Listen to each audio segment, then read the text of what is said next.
Hi everybody, Sharon here from Hobby Hill, and I wanted to pop on and let you know that we have additional cheese classes other than our mozzarella and ricotta.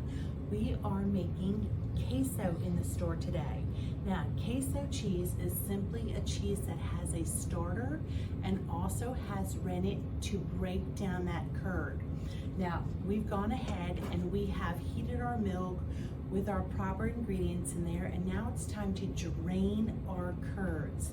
So I wanted to show you, I did pull some out, place them into a basket, and you just will not believe how much whey exudes from your cheese when you're making it. So I'm gonna pour that back into the pot.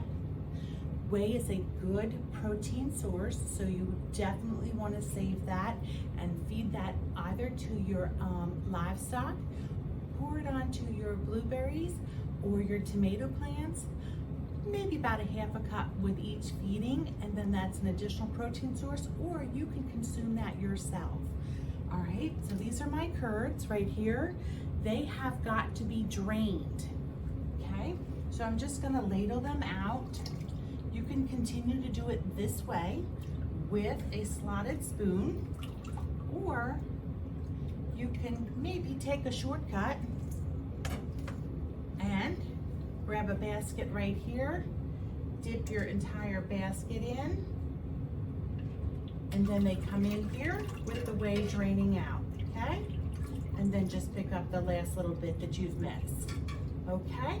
So once I have my curds into my basket, I want to get out as much of that whey as possible. Tilt it onto the side for a second.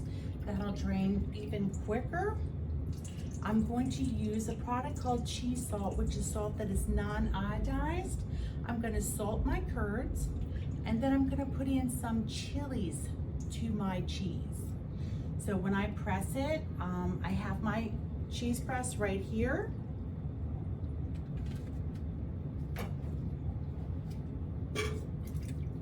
This will take any leftover whey out of my cheese, which means that I can store my cheese for a longer period of time. Okay, so here's what I've got right here.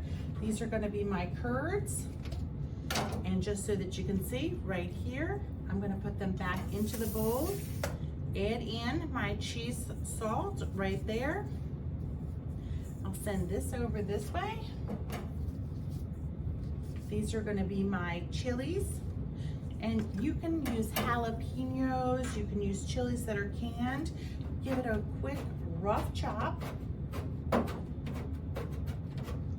And then you're gonna place these inside of your curds.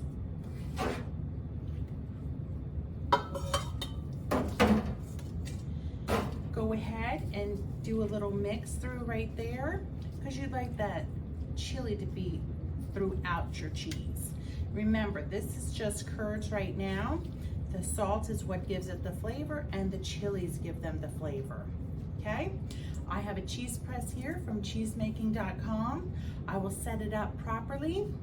Then I will go ahead and place my curds inside a cheesecloth liner inside of a basket and place it into my press for approximately 3 hours at about 15 to 20 pounds of weight. Then I will have a cheese for a class later today that we used for Cinco de Mayo, making a fajita. We are also making corn tortillas, some churros, and of course, what wouldn't be complete? You have to have guacamole. Okay, so if you'd like to sign up for a class today, just let us know. We can book that same class for you anytime during the year, or we'll custom make a class. If you want to do the cheese by itself, we have that class called Queso Cheese. You can sign up. It takes about 2.5 to 3 hours. If you don't have a press, we're more than happy to give you an alternative so that your cheese exudes as much whey as possible. Happy cheese. Okay, so we've now put our press together, and as you can see, sometimes you might not have the proper size that can work with your mold. So we've used something else. We improvised, and now we're able to adjust that inside my cheese mold so that we can push that way out.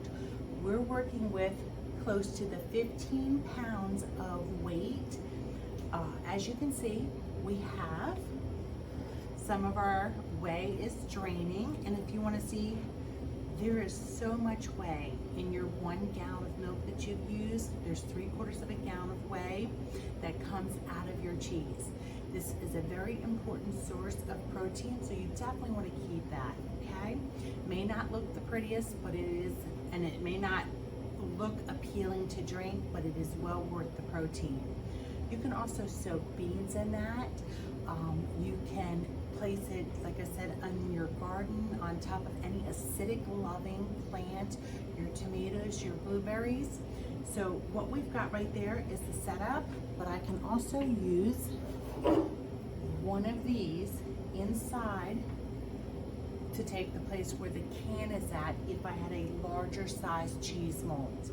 Again, my cheese is going to come out perfectly round. It's going to be about half the size of this cheese mold, and it will have no whey. It is going to take approximately 2.5 to 3 hours.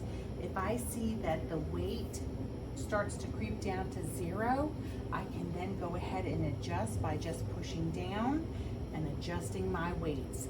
It's in my benefit to get rid of as much whey as possible, because that is what's going to allow my cheese to last longer. You're about 4 to 5 days on the length of cheese for this, because there are no preservatives.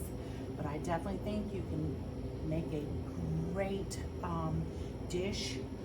You can use some chorizo with your cheese and just get to dip in with your chips that you've made. Any of those opportunities, I love a good dip, go for it, okay?